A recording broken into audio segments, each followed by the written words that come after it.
McCarthy Insurance Group, serving the community for over 70 years. For home, farm, motor, life, health and business insurance, log on to mig.ie or free phone 1800 50 11 11. Probably your best call in 2024. Charles McCarthy Insurance is trading as McCarthy Insurance Group, is regulated by the Central Bank of Ireland.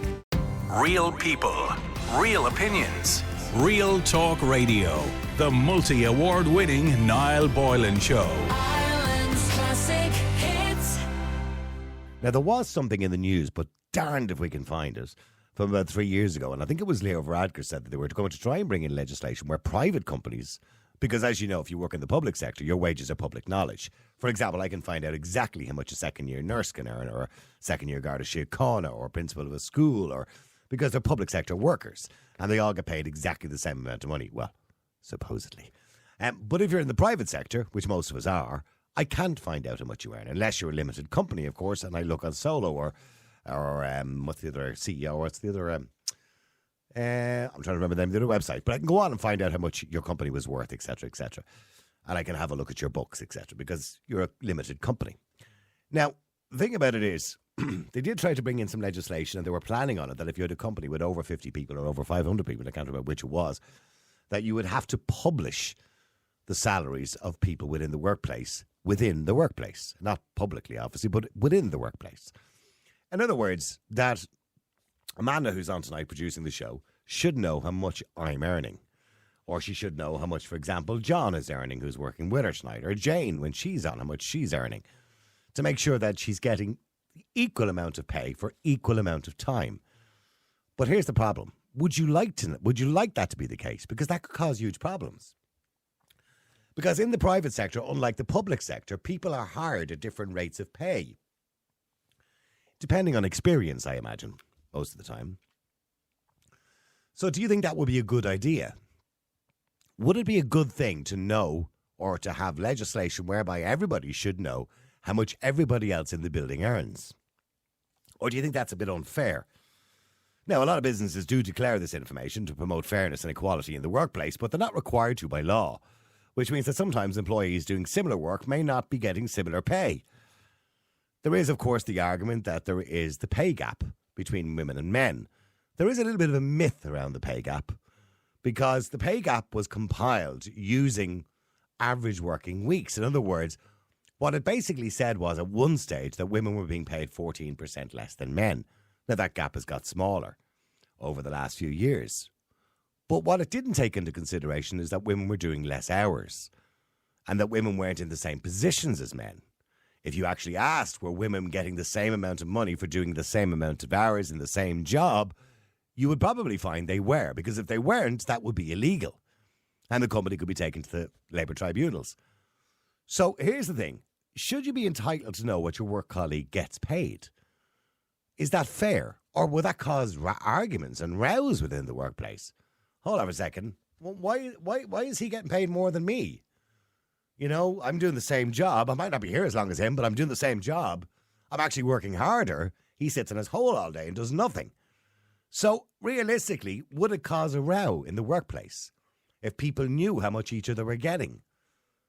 And I've worked in the industry, in the media industry, for years. And I know there are people within the media industry who may be producers or presenters or whatever, who get more than somebody else and who do less work because they might have been hired for their experience, or maybe they were hired because they had a good reputation, or maybe they were hired because they had to get them from another company and kind of buy them, essentially, because they were getting more money in another company. So they brought them over and they had to pay them the same amount, if not more, to get them over, which would be more than somebody who's existing in that job who's already earning. That happens in the private sector. So would it cause a huge problem in the private sector if we brought in legislation tomorrow to say that you must make public, or certainly within the workplace, everybody's salary? Would that be a good idea? Would that promote fairness and equality? Or would it just promote aggro? Let me know what you think. The number, as I said, is 087 188 0008. That's 087 188 0008. Now, I have to go to John, I think it is first. John, hi, how are you? Good evening, Niall. How are you? Good. John, is this a good idea? Well, it depends. Mm. Because like if you're like a private sector worker, right? Yeah. You know, like in the industry that you're in, then it's none of my business what you get, or it's none of my business we say what the likes of Matt Cooper gets. Do you know what I mean? Well, if we were working in the public sector, it would be, of course, because if I worked in RTE, you're quite entitled to know what I get. Yes. Mm-hmm. But in general terms, I don't think it's anybody else's business what you get, like, because. But it may not be your business, John. But is it, say, Damien Farrelly, who's a daytime presenter here on radio, in Ireland's Classic Hits Radio? Is it his business how much I get? Well, yes, because you're working for him. Well, I'm working with him. He works as a presenter here in the radio station. So I've no idea how much Damien earns. And I don't think he knows how much I earn. So because we work in the private sector and that's not information that's shared. But should it be information that's shared? Well, no, because if it's a private sector company, you know, like, obviously, it would be different. Like if you're working with, say, with RTE. Yeah. Or we just say if you were working with, say, the BBC in England or Northern Ireland. Yeah, that's taxpayers' money. Yeah, it's taxpayers' money. Yeah. But if I was working, we say, on the building site, whatever, it would be nobody else's business what I get, like. Yeah, but if you're working on a building site as, say, a brickie, and there's another lad there who's a brickie and he's a bit younger than you, and he's getting more money maybe than you, would that be fair? So are you entitled to know how much he's earning? Well, no, it wouldn't be fair, like, because if you're working longer than him and he's getting paid more than you, then that wouldn't be fair. But then surely then you'd be entitled to know how much he's earning. Out of fairness, wouldn't you? No, I wouldn't ask him, like, you know what I mean? No, you wouldn't ask him, but should your employer, make it public, have it, internally, obviously, that it's on the company website that you can log in and see how much other people are earning?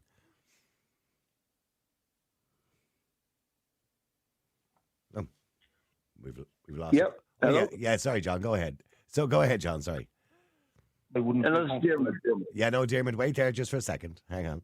Sorry, John. I wouldn't Continue. feel comfortable if someone was asking me how much I'm getting. Like, I mean, they might as well go ahead and ask me how much in my bank account, if that was the case, But I think that it depends. Like, if you're a public sector worker, then obviously by law we have a right to know how much you're getting. But if you're a private sector worker, then obviously the answer would be no, we don't have any right to ask you what you're getting.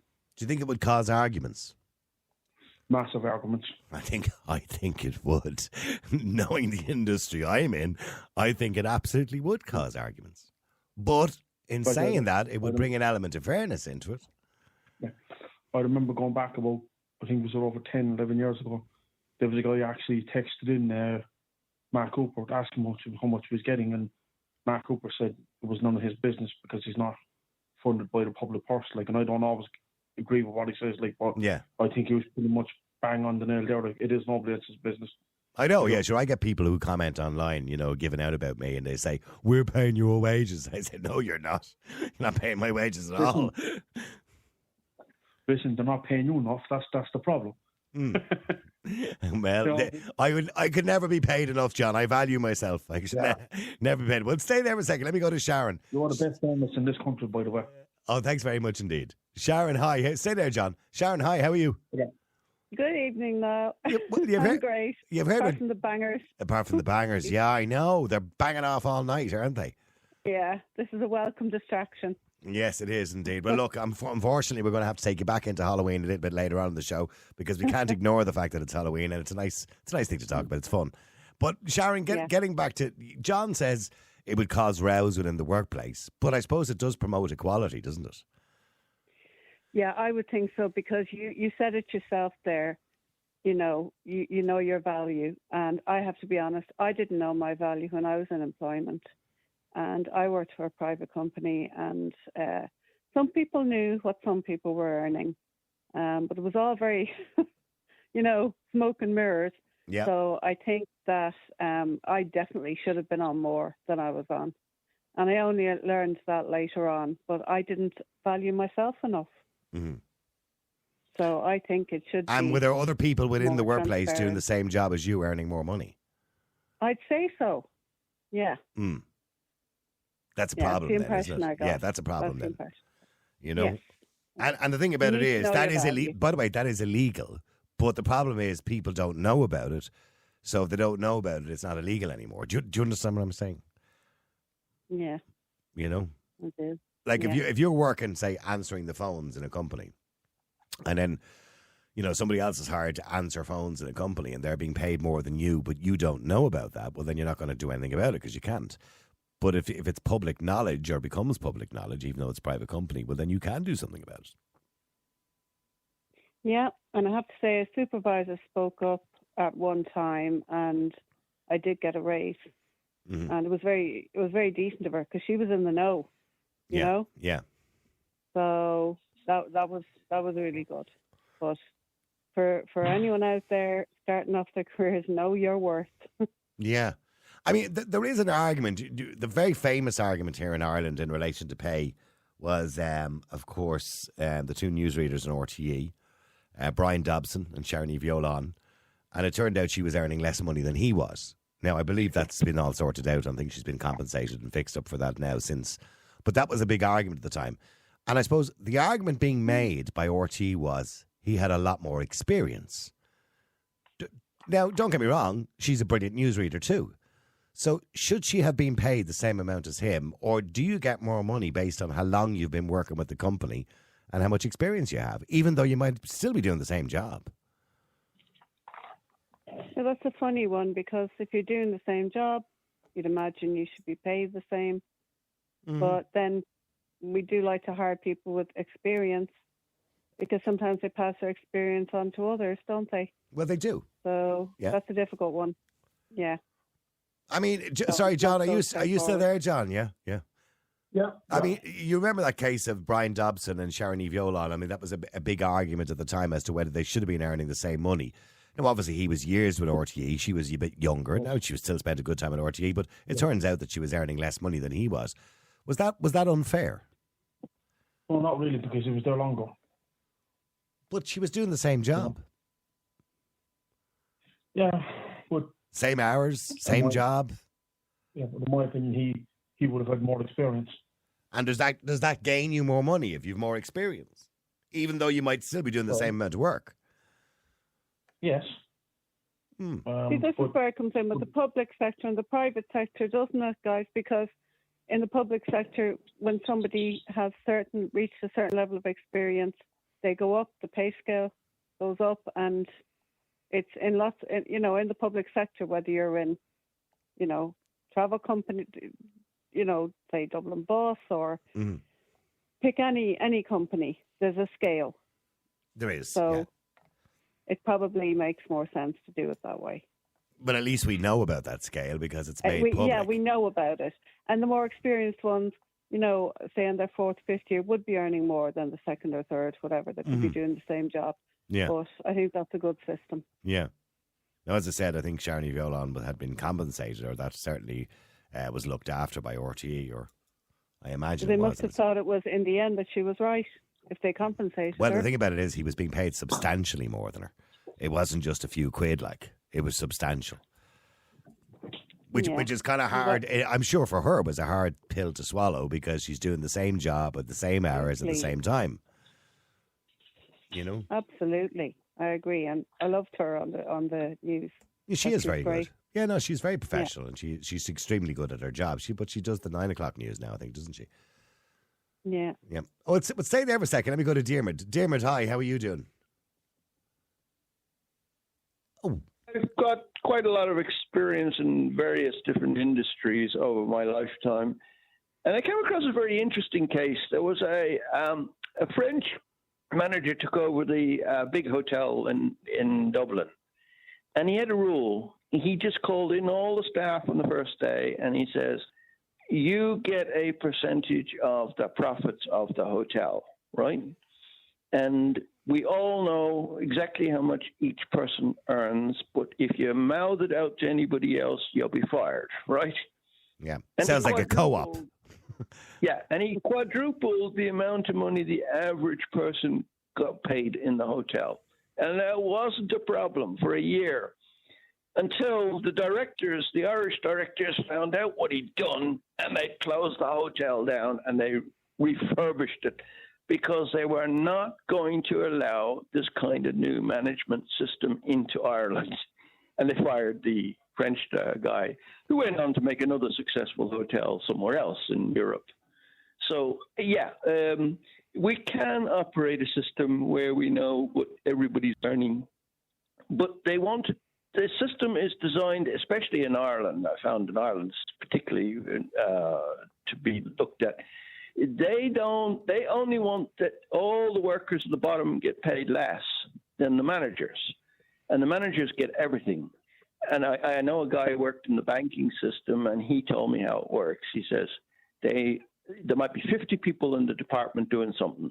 They get one guy to be in charge of that section, and he's told you're to have the staff that are doing that job down to 25. And then what happens is you're going to get their money that you got rid of, most of it, right? Mm-hmm. So that we can pay the managers more. But you have to make those 25 workers now do the work of 50 people. And then when the next guy comes in, he gets told 12.5, and it goes on like this. And the managers are getting more. I mean, it used to be the managers in, say, the 60s or 70s got, say, 3 or 4 times more than the average worker. Nowadays, they're very often on 100 times more than the average worker. You know, and sometimes 1,000 times. But I mean, but that's, hold on a second. Now you're going down some sort of anti-capitalist route. You know, no, I'm not going down the anti-capitalist route. I'm going down the if you pay, of course, it's logical a manager would get more, depending on the company, a lot more than an employee. Now, there's an American guy who set up a big multinational, and he said, "I have only one rule." He says, "If you pay peanuts, you get monkeys." Oh, that's true. Right? Yeah. And he said, "I pay way above the average income for that class of work." And he says, I get no problems, and I sign no contracts with anybody because I don't have to. My word is my word, and I deliver. Yeah, well, and he says, I never have a problem. Yeah, but the only problem is, Jeremy, that wouldn't last you long in a labour court. No, it's amazing how things... By the way, under Irish law, if you don't get a contract, it's assumed you have a contract. Right, yes, because a contract is a meeting of the minds. That's all it is. Well, yes. You don't have to have a written contract for any job because the Labour Court will assume a contract if you don't actually have one. So it's just assumed. Okay, but getting back to your average worker, and I'm very interested in what you have to say in relation to you know this kind of co-op idea, which was a big thing back in the 80s, by the way, the co-ops. Look, Kerry Co-op. Everybody who invested money in Kerry Co-op, they're all millionaires down in Kerry these days. We know a few of them. Yeah. Okay, but the idea that you work in a private company, let's say we'll take Ireland's Classic Hits Radio. It's a private company. It's privately owned, and it's owned by shareholders, right? Should everybody within Ireland's Classic Hits Radio know how much everybody else is earning? I think so. I would say that will keep the staff mostly happy because they'd be able to see very quickly, look, hang on a second, your man's a lazy git and he somehow or other is getting 3 times as much. And then you find out that he's part of some secret society or he's he's a clique with the boss, or something, some weird and wonderful thing. And then you're able to say, well, hang on a second, and then you can sort the problem out because you got the information. But you know. Oh, sorry, Jeremy. Go on there. Keep talking. Oh, yeah, sorry. I thought somebody else wanted to say something. Oh, no, I know. I'll let her in a second. Go on. Yeah. I mean, I found when I worked for several companies over the time that somebody would come up to me and start needling me with stuff like, you do this or you did that, in the past. Now, that was all in my CV, and they're only just the same worker as me. So they're obviously getting preferential treatment from the manager to access to all information, even though they very often were far inferior to me in the work that they did and what they had to do, and they didn't understand. I mean, I was very involved in electronics, and so I knew straight away. I knew 4 or 5 times as much about electronics than they did. Yeah. But they seemed to be in with the managers, and so I figured, okay, this is all part of this league. There's people secretly chosen in the background, you know what I mean? And I didn't want to be part of that setup because there's all sorts of shenanigans. I mean, I was offered basically weird, wonderful contracts And I said, this is dodgy. This isn't the grey area. I'm not having anything to do with it because, people end up in jail. But here's the thing about the private sector. The private sector has always been a little bit dodgy in respect of, let's take Ireland's Classic Hits Radio. So let's say they want to get a producer for a show. And let's say there's 4 of the producers that work in the building. And we'll just take examples of money. Let's say 4 producers in the building are on 40,000 each, right? But they want, but let's say Damien Farrelly, his daytime show, they need a new producer. And they think there's this great hotshot guy over in Today FM. And they say, God, we'd love him. Let's see how much he'll do it for. And they ring him and they say, listen, would you be interested in moving over to Ireland's Classic Hits and producing Damien Farrelly show? And he turns around and goes, well, I'm on 50 grand here. And they go, well, we'll give you 52. Will you come over? Yeah. And he comes over for 52. Now all the other producers are on 40. He's on 52. Yeah. If you make that public knowledge within the building, there'll be murder. Well, I mean, certain kind of industries, you do tend to get those kind of problems. But the thing is, they're very often ironed out later when the other producers move up through the machinery and get better, and then they're on 52. I mean, it's the but they might never be on 52. But they normally do. I mean, you know yourself, everybody moves. You don't work in Ireland's Classic Hits Radio. Okay. I'm just saying, they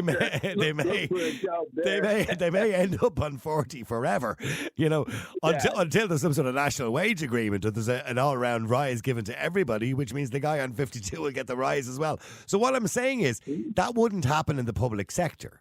But it will happen in the private sector. And I'm only using Ireland's Classic Hits Radio, of course. That probably wouldn't happen here. In the public sector, they just had to. I mean, it's taxpayers' money. So the public are entitled to know who's getting paid what and why. And they're all their schedules and their, so much for extra years and yada, yada, yada. Okay, well, stay there for a second. Let me just go to Sarah Jane. Sarah, hi. How are you? Hey, Niall. How are you? Good. Now, are you public sector or private sector? I know you're a carer, but are you public sector or private sector? I'm public. Oh, okay. So everybody knows how much you earn within your industry. Yeah. No, but what I'm saying is, Niall, right, I worked in the private sector for years. I had a good 15 years behind me. And I was a senior. But then when I applied in to the public sector, after getting the job, they send you out a letter.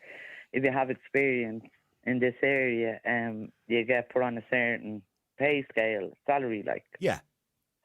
But then when you go ahead and you bring in your pay slips or whatever the documentation they want, like, they'll just turn around and say that doesn't apply because it's the private you worked for. Oh, right. It has to be public. It doesn't make... Yeah, that doesn't make sense. So, but it doesn't make sense because they still have the same experience. Like, oh, okay. You know what I mean? Yeah, because they have different scales. The civil service of like A1, B1, whatever it is, different scales, yeah. Yeah, but then, like, as you say, as that chap was saying there, or you even said it yourself there, in regards of you're working for a private company and someone else goes in and gets 52 grand while people have been there years and only on 40 grand. And, like, there's not a thing you can do about it when you're working in the private. But here's the thing. You know what I mean? But here's the thing. Let's say, one of those other workers finds out that the new producer guy, is getting 52 and he's on 40 or she's on 40, they would actually have a legal case because it's actually illegal to hire somebody to do the same job for more money in the law. But people do it all the time. A couple of years ago, right, I went for an interview, right? And was it for a producer for Damien Farrelly show? I'm joking. No, listen, I went for an interview and halfway through the interview, I didn't even complete the interview, and out straight the person said it to me. I can't give you what you're looking for. She says, like, would you come in and just give us a dig out in regards over Christmas? So I was like, yeah, but, like, you're going to have to tell me, like, what you're going to give me. Yeah. Anyway, I sussed the place out, chatting around to the girls and whatever, and this was in the private. And there was a person there for nearly 16 years that was getting less than what I was getting for just doing the favour, like. Yeah, because you were coming in. I mean? Well, that's because you were coming in under contract. Yeah. I wasn't coming in under any contract. I wasn't getting. I was only coming in doing a favour, like. Oh, okay. But she did turn around and say to me at the interview, "Please do not go around and say anything to any of them." Because it's illegal. Because I would have probably, I don't know, but I wouldn't do that in any way. But like. But so well then here's the question, right? should it be the law that you are that woman that was there 16 years, for example, should she be entitled to know what you were getting for coming in part-time to help out? No, but Niall, people need to, like, I'm not being rude, I'm not trying to be a smart ass there, like, if the job is not meeting your needs, you need to wake up and smell the coffee and look at what's around you. Like, if you feel that you can't do it, change the language, change your thinking in around it. And better, like I'm not going to say better yourself because you are who you are, like, you are what sort of a good worker you are. But don't underestimate that you can't get a better pay out there. For I tell people to value themselves all the time. But sometimes people are stuck in a situation in a private company where they earn, say, 40 grand, let's say, for example, right? And they think everybody else doing that job in that company is earning 40 grand. But they might not be. But they don't know that. Yeah, but I know that. And not only that as well, like, even though it's public and private, like, there's an awful lot of perks that people are getting that will not share, no matter how well you know them in a job, like. You know what I mean? So, like, it's... Oh, there's a lot of secrets being kept. Of course the secret's being kept. Boss is saying, listen, will you do the Wednesday for me? I tell you what, I'll give you this, but don't tell anybody. Yeah. You will get that, and you're not going to open your mouth about it because at the end of the day, it's paying your bill. But is that morally wrong that other people in the building are doing the same job as you for less money? Is that morally wrong? Is it morally wrong? Too right it is. But, like, sure, how else is the company supposed to make money? And these companies are proving that they don't make money. Well, they do, yeah. You know what I mean? And that's how they're making money, because they're getting people out of fear. Or else you're getting people that are coming in that probably have, I don't know, probably a couple of weeks experience at a job. And they'll get less pay. And then, as you say, you have people that have X amount of years experience and they're still on the same pay. Stay there just for a second if you can. Jason, hi, how are you? Good evening, Niall. Well, Sorry, pal. how are you? Yeah, I don't know whether all truck drivers get the same amount of money, Jason. No, we don't. We're all on different contracts. Every single truck driver is out there. There's the 6 fellas sitting right beside me. We all do the same job, but all for different companies. I can't do. We're all on different wages. Okay, but if you're working for the same company, would you be on the same wage? No. We all do different jobs. Well, I can only speak for myself. There's lads in my company that don't do what I do. You know where I'm sitting now. Mm-hmm. Yeah, there's lads at home in their bed, but they don't get the same as me. Yeah. Because I'm prepared to do a bit extra. I'm prepared to do things that other lads won't do. Yeah, well, if you're hold on. If you're doing extra hours, of course, you get extra pay. No, it's nothing to do with extra. No, it's nothing to do with extra. It's nothing to do with that. In our contract, it's different. We could be held up, at depots, at customs, at borders, stuff like that. So we're all employed to do the same job. But we do it different ways. There's some lads that not doing that now, and they'll drop the trailer and go back to the base. But I'd sit with it because it still has to be done. So I know. So that's what you're doing now? You're sitting with a trailer now at the moment. Oh, I nearly set on fire. I was, Niall. I'm at having 4 fire trucks around me. Oh God, yeah, right. Becker set up. They set a bonfire right beside the trucks in the field beside us in the industrial site. Loud little scrouts. And come here. By the way, I'm in an alright part, right? So it's not. I'm in a. You're down in Dublin Port now at the moment. No, I'm out of Dublin Port. No, I'm out in the country. I'm gone from the port. If you know what I mean. Like, I'm parked in an industrial estate. Okay. And I'm not like it wouldn't be a run down part. Little shite came from nowhere. Set a bonfire and there's a load of trucks around. Oh God. Anyway, okay, but getting back, do you believe that in the private sector people should be entitled to know other people's wages? No, not in the private sector. Listen to what you said. What's it called? Which? It's called the private sector.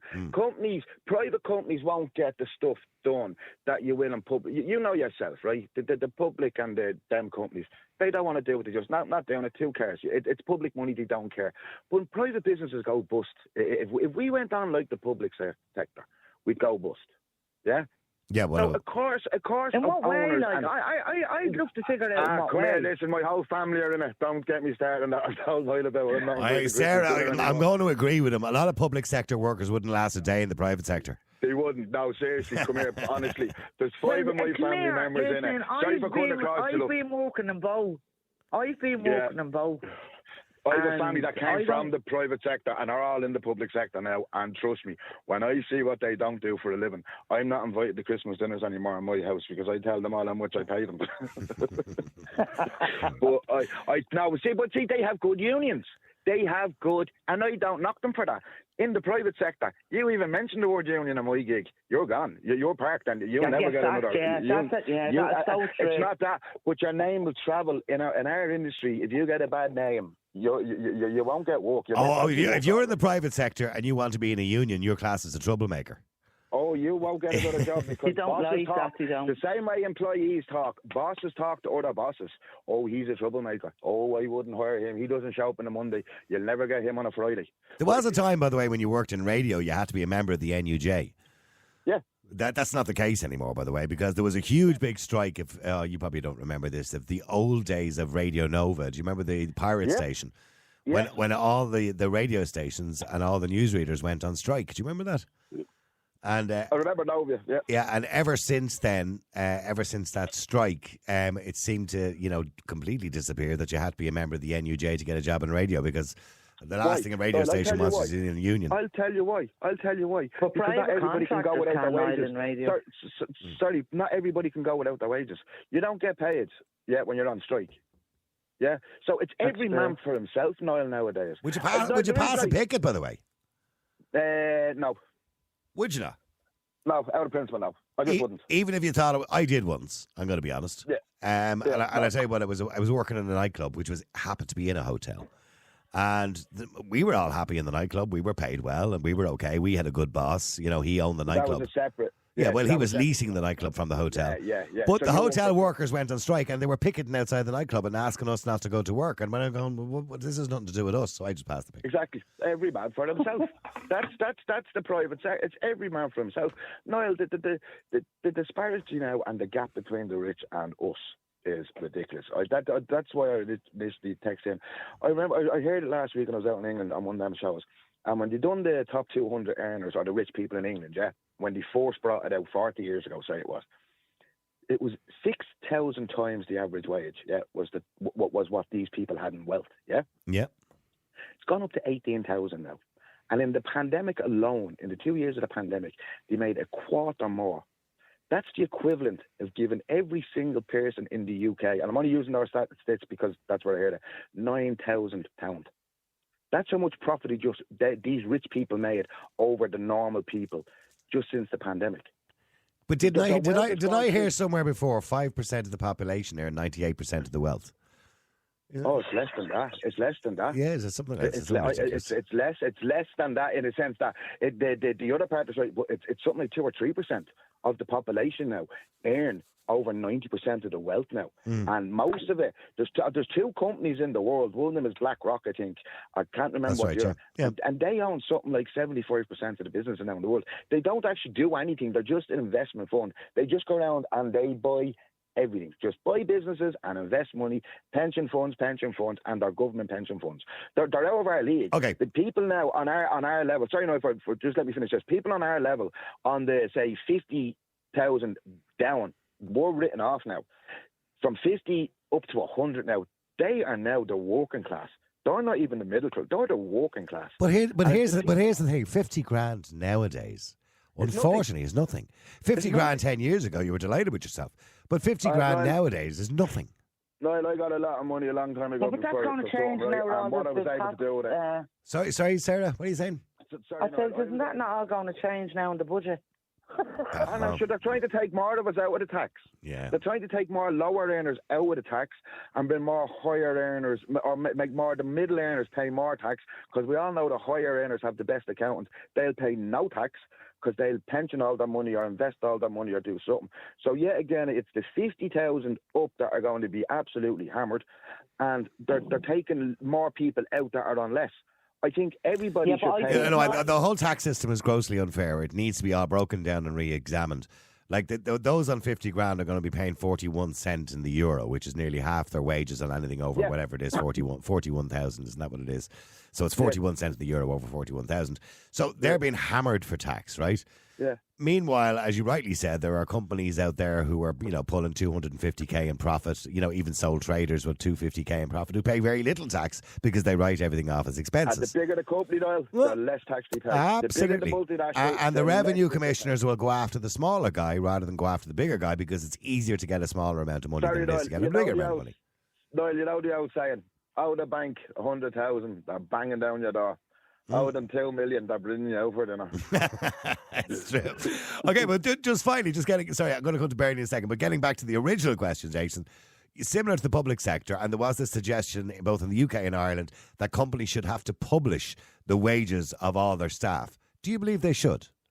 No, we're just pandering to these snowflake feckin' these. Yeah, but no, I do understand it. I do understand it. Private, Niall, private is private. Everybody goes and negotiates their own contract. Everybody knows what they're worth in a business. You could be on the exact same money as the person next to you. That goes against the very idea and the spirit of the law. The law, the Employment Equality Act 1998 to 2015 states that if you're, doing the same amount of work at the same amount of time for equal, you should be getting equal pay. How are you supposed to find out if you're getting equal pay if nobody tells you? But, sorry, Niall. You're saying equal amount of pay for equal amount of work and equal amount of time. You're sitting beside somebody on the same desk, yeah? And they're not pulling their weight, but they're there the exact same amount of time as you. They clock in at 8 and clock out at 5. But your productivity is more than that. Your productivity, say, is 75%. Theirs is 50%. Should you be getting the same as them? You're putting 110% into your company, and into your equally, job. I could give you the opposite argument. You're in a company, same amount of time, same amount of hours as somebody else. That person's sitting on their hole, and they're getting more than you, maybe because they know the boss. And you don't know how much they earn, and you're getting less. That wouldn't be fair. It's up to you. No, but it's up to you to go to the boss and say, listen, I'm working here a long time. This is how much I'm worth to you. If he says no, well, then they're not a company to work for. I took a cut in wages to go working for this fella, right, of over 150 quid a week, for the simple reason the last fella was an arsehole, an absolute arsehole. And he thought because he paid more and had flashier trucks with flashier lights, everybody wanted to go to him. Where they flashier trucks and flashier lights, but he has a turnstile at his second reception desk. That's how much staff he goes through. Right, but you know what I mean? Turnstile at reception. The bigger the company, Niall, you're only a number. The smaller the company, you're a person. Okay, I do agree with that, because from working in the media, I can tell you now, the bigger radio stations, you're treated with less respect than you are with the smaller ones. Yeah. Okay, we'll stay there for a second. Mind you, just mean you get more money. Can I go to Bernie? It's all about the money, Niall. It's not always about the money. Sometimes you're right. You're right. Quid a week. You're right. Because if you're miserable every day going to work, what good is £1,000 if you're dead in a year? And if you're happy every day going to work and you're on 600 quid but you live 20 years, what's better for you? Okay, we'll stay there, because Bernie, you worked at the HSE. Yeah. As a nurse. So we would have all, at the time, known how much money you were earning. Absolutely, yeah. And I would have known the next level, which was the ward sister or the CNM2, CNM1. We all knew, because it's all in the public Irish knowledge. Nurses. Yeah. Yeah, it's all in the board. The INMO. We were all part of that, and so it's very transparent. So I didn't mind, because I knew what I was working and what my allowances were and whatever. So I was kind of up to au fait on everything. The only thing I don't know about the private sector too well. Bernie, can I say in fairness, like when you're talking about allowances there, right? I don't know like what your background is in nursing and stuff like that. But would you get a different type of allowance more so than another CNM2 or another CNM1 for different allowances? Where you knew quite well that CNM1 wasn't entitled to it.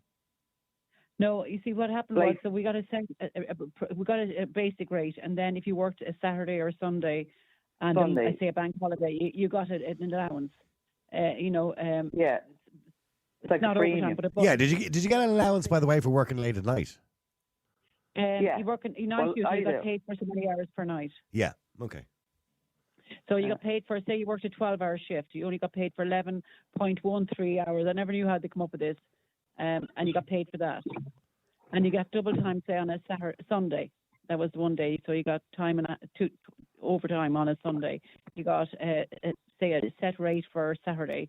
And you got double time for Sunday or a Christmas or a bank holiday. By the way, can I just say, as much as I appreciate the hard work that all the nurses do in Ireland, and by the way, they can never earn enough, to be honest with you, because they really do Trojan work. Not the ones that run around with folders in their hands, but the ones that actually do the work. But the one thing I will say is they're not underpaid, really, are they? I mean, when you take the when I started allowances out- into consideration and everything else. Yeah, when I started out, Niall, and I built up my years of service, it was horrendous. Like, I got very poor pay. However, with all the unions and when they all became proactive in nursing and began to change the goalposts for us, yes, it improved.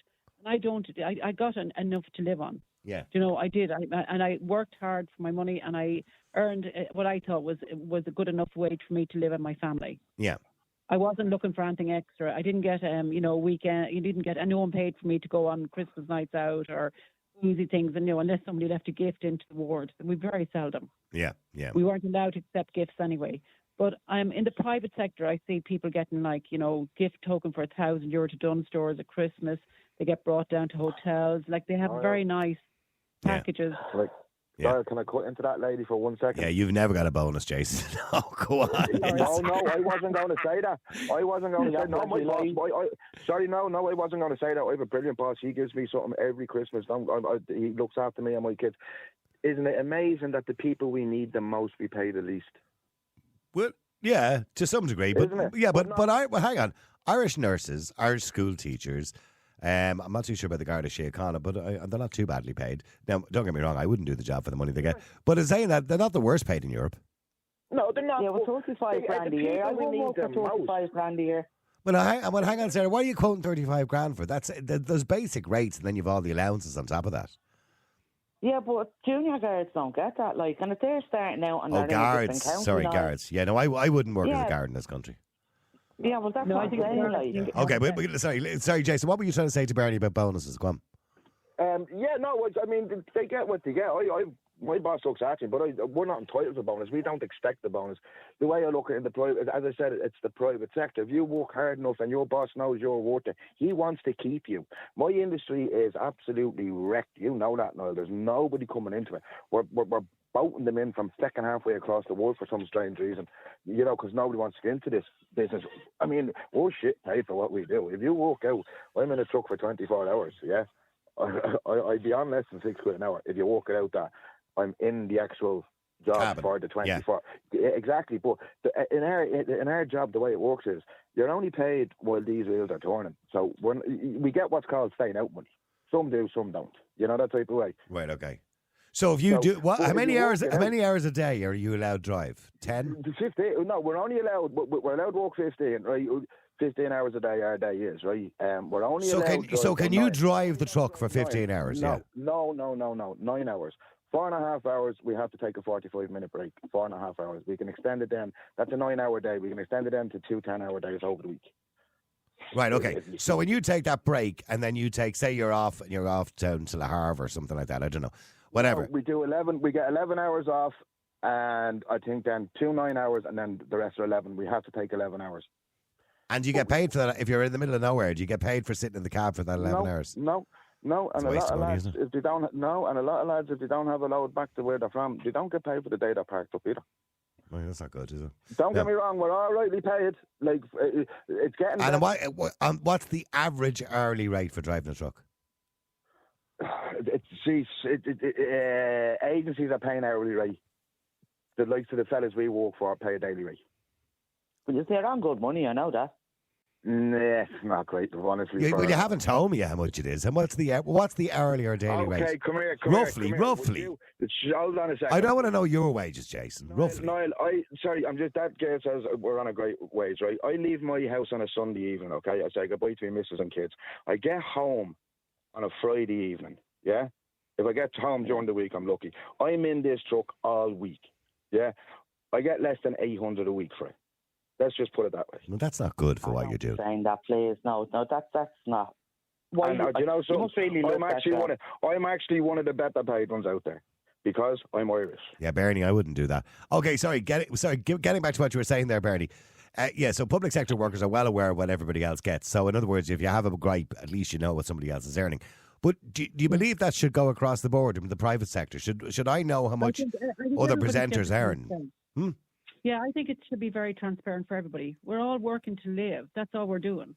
And it should be straight across the board. And that's my personal thing. And now people have degrees and diplomas and all the different things. Maybe there should be, if you've put yourself through college or you've done whatever, those things should be, you know, if that's what makes your job, you can do the job different, say me, well then you should it should reflect in your paycheck. But I still should know you're getting an allowance for having a degree or diploma. Maybe I could aspire to that in a few years' time. Just right now, I don't have but Bernie, in nursing, that doesn't happen. You know that there's an awful lot of nurses out there that are, like, they're excellent in different fields. Like, they're able to connect, say, the catheters, and they're able to take bloods, and you don't get anything extra for that. You know, I think that is a holy disgrace.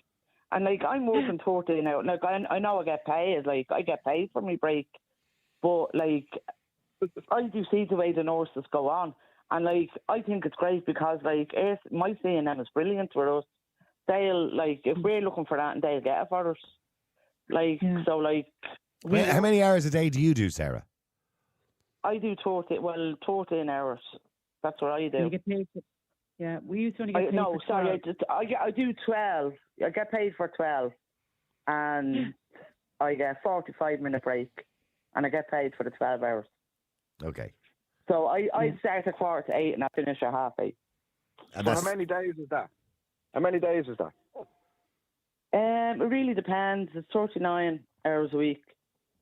Yeah, see, we're only allowed to drive 45, but our working time directive is 60 hours. 60? It's just because, but ours is because I could be 2 hours sitting on a loading bay waiting to be offloaded. I could be 2 hours sitting on a bay waiting to be reloaded. I could be 4 hours in customs waiting to clear customs. So they allow that. It's our driving time. We're only allowed to drive 9 hours, but by God, man, they can. The rest of the time is. Yeah, but you see what you're talking about. But there's different areas to the HSE, right? Like, I was in another place as well, right? And 12-hour shifts, right? And I was going on tonight, so I was working that Saturday and Sunday in the daytime, right? And then I was on a week a night. So I was actually after doing 9 12-hour shifts, and 7 of them were nights, even though I got a week off. Well, do me a favour, all of you. Listen, thank you very much indeed, Sarah, Jane, Bernie and Jason. Or Sarah Jane, not Sarah and Jane. Sarah Jane, Bernie and Jason. Stephen, hi, how are you? Oh, good. Good. Stephen, do you believe that people within the private sector should be entitled to know everybody else's wages? No. Oh. Why? You should know the wages. Is it not fair? Is it that you should know how much your work colleague, if they're doing the same job as you, how much they're getting? No, to be murder then. The unions be called in to be murder. But isn't that the whole point of it? Because it's illegal. It's illegal. The job I'm in, if I'm in the job that I'm in, if I'm driving a van, say my job, someone comes in, only starting, they can't jump onto a van because someone can claim them. Mm-hmm. Right, okay. Seniority. Yeah. So we get paid more than them. Someone come in and get paid the same as I'm getting. Yeah, but if somebody comes in and he's driving a van and doing the same job as you're doing, even though you might be there 5 years and he's only there 6 months, should he be getting the same money as you? No, because there's always one of us have to bring him out and show him what to do. So am I getting paid for that? No, I'm saying after he's shown what to do and he knows how to drive the van and he's going out. No, you have to work your way up. But if he's doing the same job as you?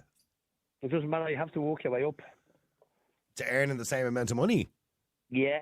But see, that's technically illegal.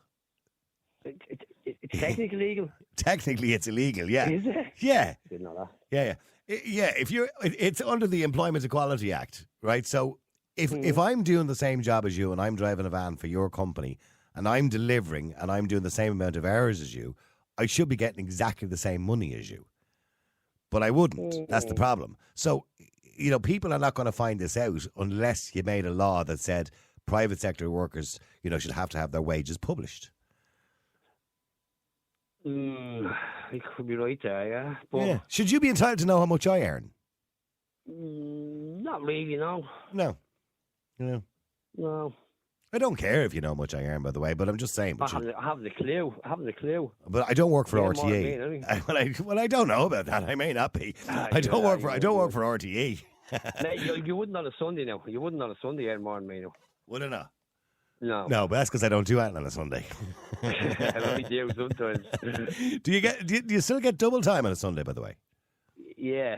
We come in on a Sunday, we work it's called task and finish. We start at say 7, we finish at about 10, say, yeah. 3 hours, we get 8 hours double plus an hour travel. 17 hours. Oh, right. That's 3 hours, 3 hours work, yeah. That's worth your while. Mind you, the amount you get taxed on it probably isn't worth your while, is it? Oh, it is, yeah. Yeah. It is, yeah. Few quid. You usually have to walk during the night time, you know. So for basically for a Sunday morning, you're getting 2 days' pay.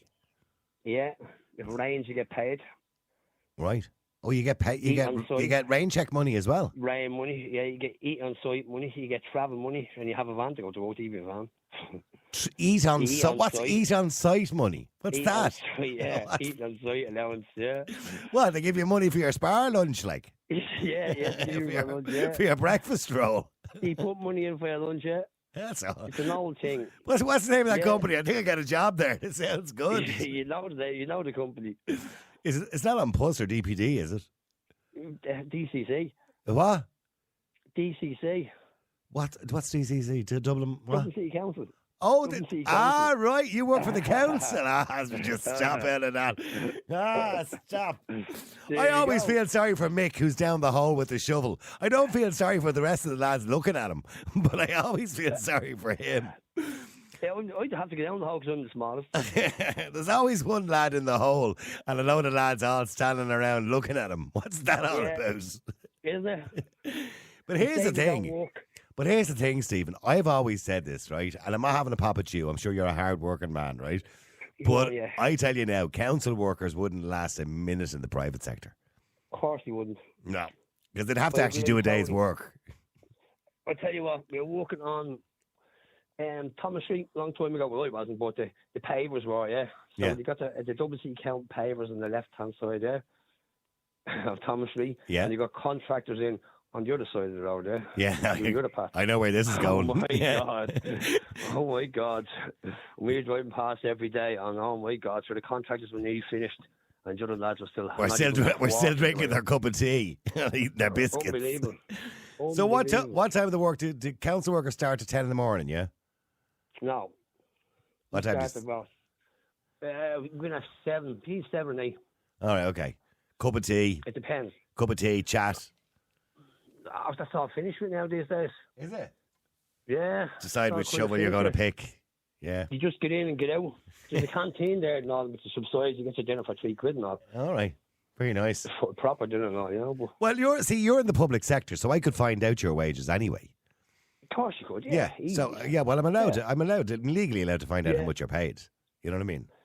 Boy, it's money for it's ridiculous. The things you get the money for. You get money. You hand over the phone. If you're on nights, you hand over the phone. You get €40 for handing the phone to one person. The other person who's coming on to nights plus his night money for handing over the phone. What, for just giving him the phone because he has to Giving take a the phone. call?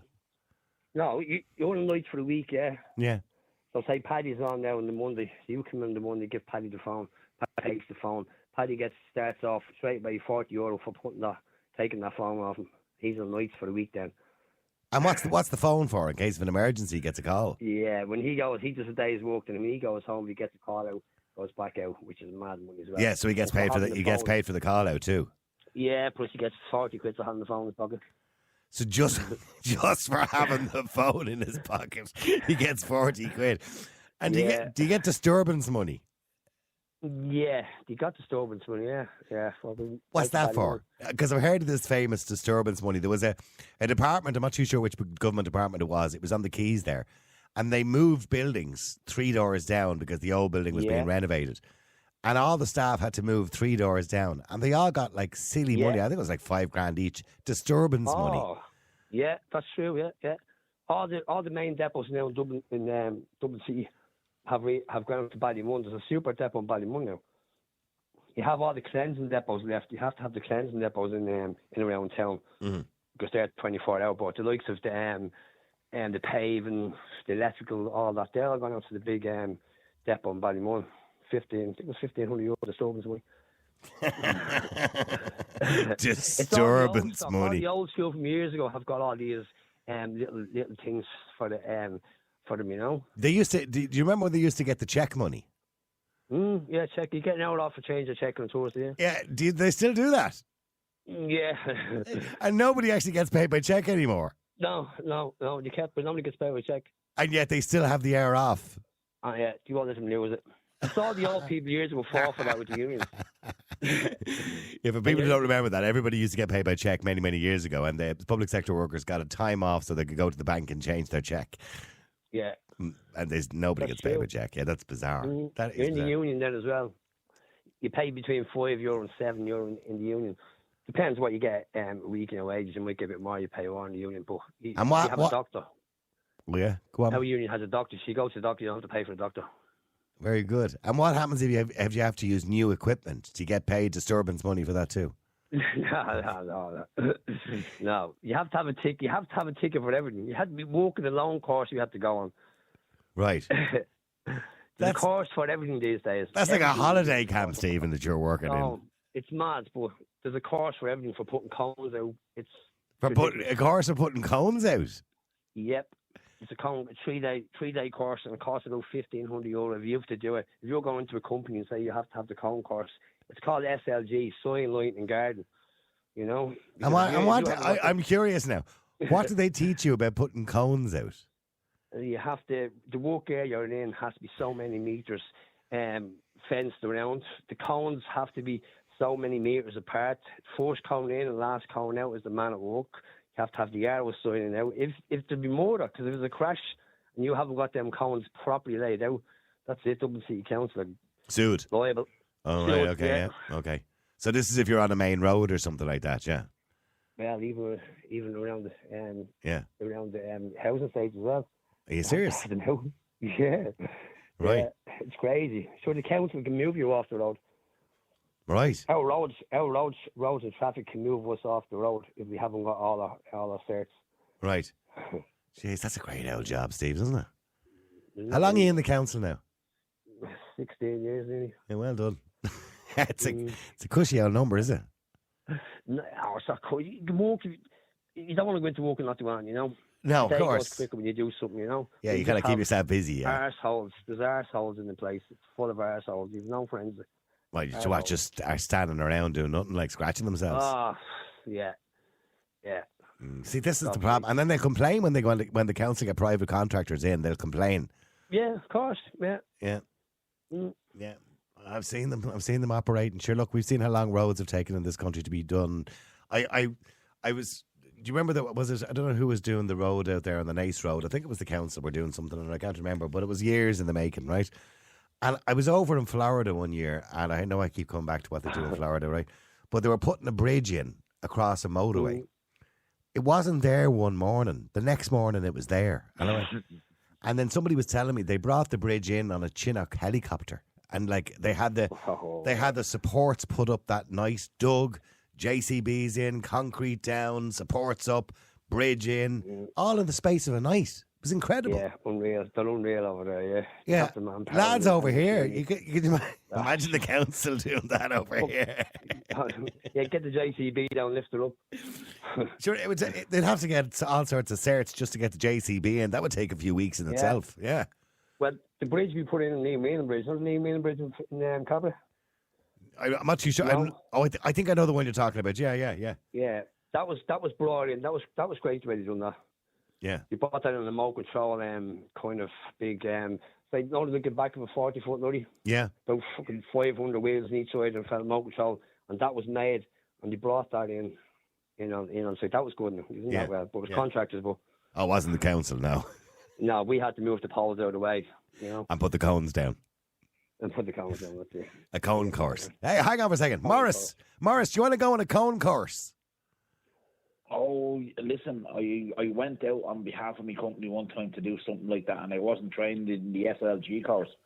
And I did the job I was asked to do because I didn't know about it. It was a job that came up at the last minute, coning off an area and putting up red tape right in the heart of Dublin. Yeah. And the next day, a guy pulled me and he said, "You could have been arrested. If anything had gone wrong there, with a crash or a pedestrian or anything, he said you'd have been fucking arrested and sent to jail because you haven't got the SLG course." So See, Stephen's like a union man here. He'd enforce the rules. You need to have the course. He's bang on. Yeah, he's bang on. Well, if I'd have known I needed that, Noel, I wouldn't have went. But like, there was a phone call after work. I'd done my day's work and I got a phone call. "Oh, listen, we're stuck. Can you do this? Can you do that?"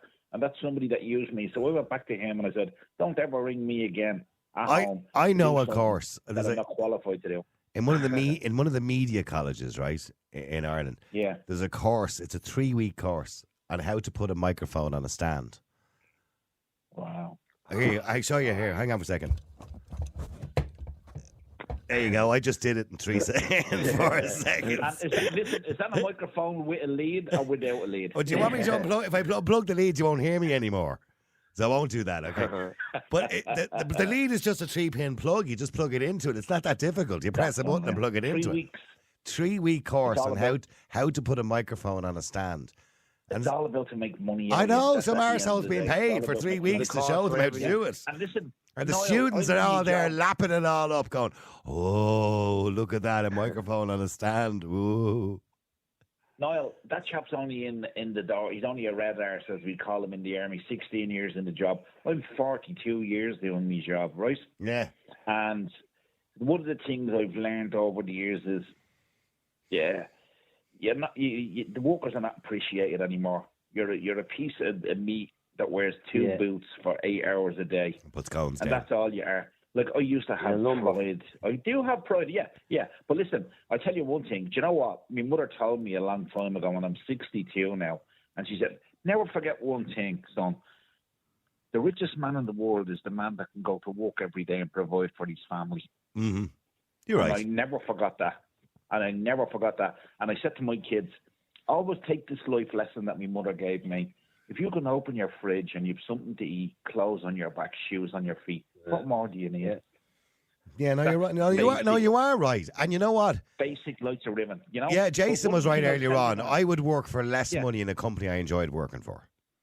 And me too. Yeah. Like somebody said to me a long time ago, even after I left the army in 82, right, and I'm in this job since 82, if you like what you do, you don't work a day in your life. And that's exactly. Can I just say to you, over the last 14 years, as you know, I've been working for Ireland's Classic Hits Radio. I've had opportunities to move to another radio station on 3 different occasions, and offers of more money than I'm getting now. And I didn't take it. Because I wouldn't follow the money. No, because I prefer to enjoy what I'm doing and like what I'm doing. Exactly, and I like working for the people that I work with. But I'll give you an example of what happened to me. I was with one company for 35 years, right? And they lost the contract. And I'm with another company now the last 6 years, 7 years. And I've been treated better and I've been getting on better at the job I do with the new people rather than the old people. Because when I look back and I seen my father work for them as well as I did. And years ago, my dad said to me a long time ago, he says, never forget one thing. He says, in years to come when you're working, he says, you'll be looked upon as a liability rather than as an asset for your service. And that's the way I felt. And they just use you and abuse you. But in the job that I'm in now, with the company that I am now, I hope they retain the contract. It's up next year, the year after. And I hope they keep us because they've done leaps and bounds of work. And I came over, do you know the way you transfer to one company from another under 2p? Yeah. It means you transfer into a new company, but you keep your you keep all your terms and conditions. Yeah, it's called the law of continuation. Yes, and I kept my terms and conditions. And there's people coming in and they're saying, "Oh, you get this and you get that and you get the other." It's none of their business. That's my personal contract. So that was the question. Well, that's the question we're asking tonight. And Stephen thinks to be more. Now, mind you, Stephen is in a job whereby I am entitled to know what he earns.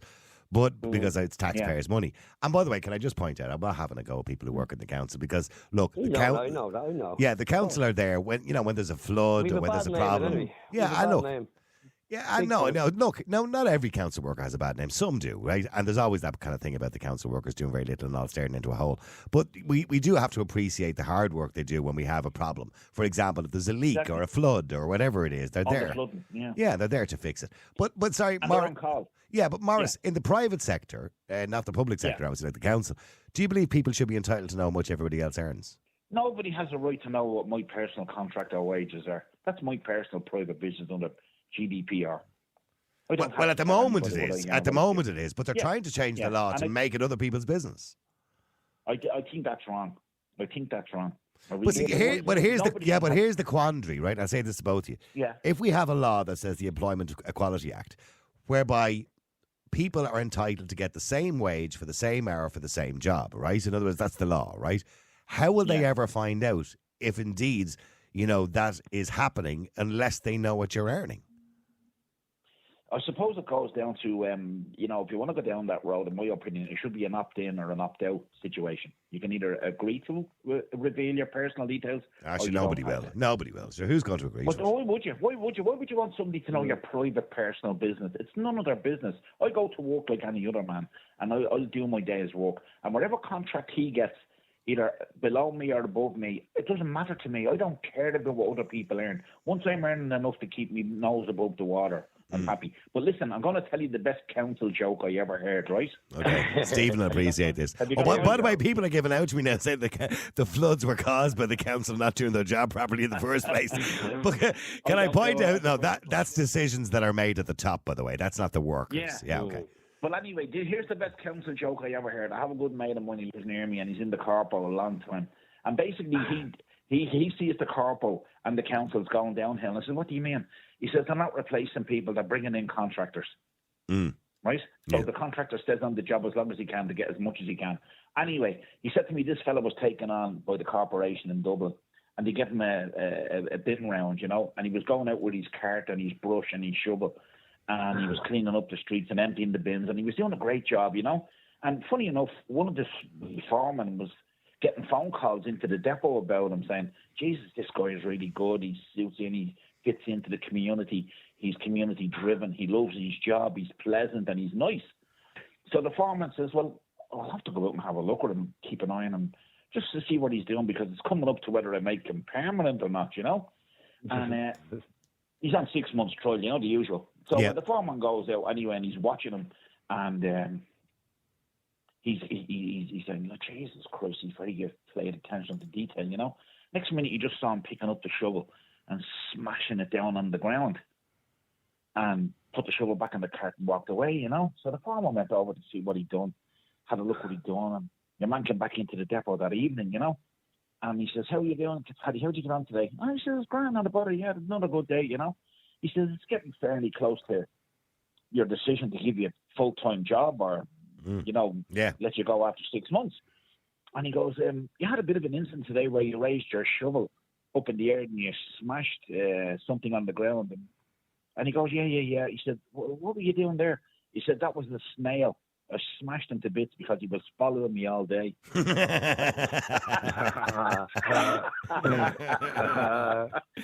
I'll tell you, lads, before you go, I'll tell you a good story. Just it reminded me, because I thought you were going to tell me something different towards the end of that. But there was, I don't know if this is an urban myth or if it's true, but I think it is true. So the Matter Private, do you know where the car park used to be? It was, you drove down this gravelly ramp into this gravelly... That's right, yeah. Off Eccles Street, Eccles Street. Okay. Eccles Street, yeah. All right, okay. So there was a guy there for years when you went in, and he'd give you a little ticket, and then when you come out, he'd charge you, per hour or whatever it was when you parked there. Now, there was no tarmac. It was in bits. It was all gravel. He had a little wooden hut, right? So when they got the plan and permission sorted to build the extension onto the hospital, which is now part of the Matter Private, I think, isn't it there? Anyway, so they said, whoever it was looking after the whole plan, and they rang up the Matter and they said, listen, you're going to have to tell your man, the car park fella there, that obviously he has to move out, you have to sort him out or whatever you're going to do with that car park space. And they said, oh, we thought he worked for the council. And so your man got onto the council and they said, no, he works for the Matter, I think. It turns out he worked for nobody. He'd been doing it for 15 or 20 years, seemingly. I don't know. Wow. And he wasn't working for anybody. He just spotted an opportunity one day and went, that's not a bad idea. I think I'll charge people for going in and out of the car park. And everybody assumed he was working for somebody else, but he wasn't. Amazing. Yeah. Good man. Good man. Now, I don't know, as I said, I don't know how true the story is. It could be an urban myth. I well believe it. I well believe man. Before you go, do you remember years ago, there was the petrol strike was on? I'm talking about 20, I do indeed, when all the smugglers were coming down from the north, yeah. Yeah. Well, the cars were queuing up outside the garage, right? Yeah. Do you remember that in the queues? So there was a guy who had a clever idea up in Ballyfermot. He bought a white coat and he put a Texaco sticker on it, and he marched up the cars. Here's your voucher. Give me a tenner. You're only getting a tenner. Here's your tenner. He done about 60 cars. He done about 60 cars, and every time the queues went up to the place, right, he'd let the new queue come up, and he'd walk out again, how's it going? Yeah, here's your voucher. And he had Voucher. loads of change on him. I think he creamed it for about a week before they copped on when he was down. Go on, Stephen. You were going to tell us a quick story, but go on. Yeah, no, Might as well. not story. What, did you get a Christmas bonus? Did I get a Christmas we bonus? do, yeah. Did you get a Christmas bonus? Yeah. Do you get you? I Yeah. do. Yeah, it's usually a voucher or something, yeah. Yeah. We get a fucking dirty. A what? A diary? A dirty. I believe, by the way, Unpussed last year, right?